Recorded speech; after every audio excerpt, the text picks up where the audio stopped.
Hello, I'm Raglin. This is Not Your Family, Not Your Friend book reviews. Book reviews without a conflict of interest. I don't get paid for these reviews.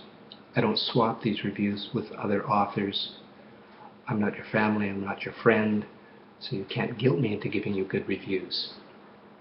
These reviews are honest. I hope they're constructive, but they're just one person's point of view. Today, it's Imagine There's No Heaven by P.M. Harrison. Guy is a disturbed young man in his late teens. When he was 3 years old, his mother, Emma was a medic in the armed forces and went on a special rescue mission and never returned. She was listed as missing in action. For some reason, Guy blames his father, Jerry, for his mother's death.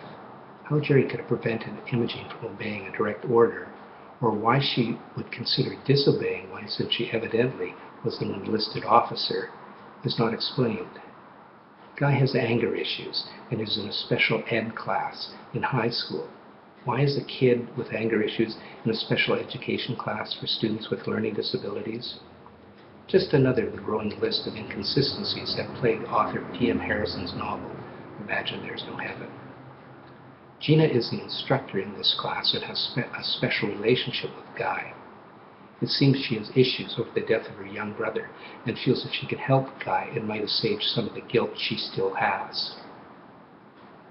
As the story develops, it becomes apparent that to resolve his issues, Guy has to find out exactly what happened to his mother. This would appear to be a viable plot, though not a very original one. But when it comes to delivering the story, the writing part, Harrison is in over his head. His inexperience as a writer is heralded by his use of far too many adverbs. If you constantly need adverbs to explain your dialogue and how it's delivered, it should be rewritten. Neither is dialogue enhanced by meaningless actions attached to it. Explaining is another one of Harrison's demonstrations of lack of craft. He does too much of it, and it slows down the plot. Many of the details he includes aren't necessary or would be better left to the reader's imagination. Long explanations delivered by his characters sound unnatural and didactic. The author also stumbles with the plot. Guy's anger isn't realistic in my point of view. At 3 years old, he would have had no idea about the circumstances surrounding his mother's death. Why would he grow up blaming his father? Gina's relationship with Guy crosses professional lines, and the motivation is weak for her to take such risks. And Guy's visions of his dead mother and her messages to him from beyond the grave stretch the suspension of disbelief, unless, of course, he's having psychotic episodes. Is Guy psychotic? Evidently not. Harrison does show promise in the way he structured the novel. He begins with the incident that is a catalyst and sets the story in motion 15 years previously. He then jumps to the present. This works well, as do the flashbacks of Guy's mother's experience in combat while her son is searching for the details of what actually happened to her.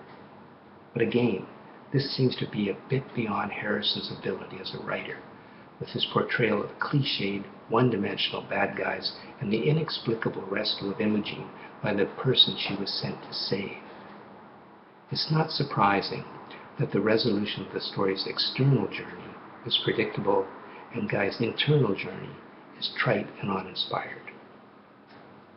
All of these weaknesses can be, and hopefully will be, overcome in time by practice. Writing is a craft, and the more you write, the better you get. On Amazon, here's how I would evaluate this book. Writing, poor. Some violence, no sex, told in multiple third-person POVs, and I'd give it a rating of 2 stars. I didn't like it.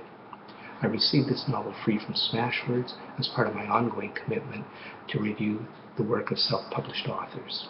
I want to thank P.M. Harrison for his hard work and commitment to this worthwhile endeavor. Keep writing, and remember what Nietzsche said, art is a proper task in life.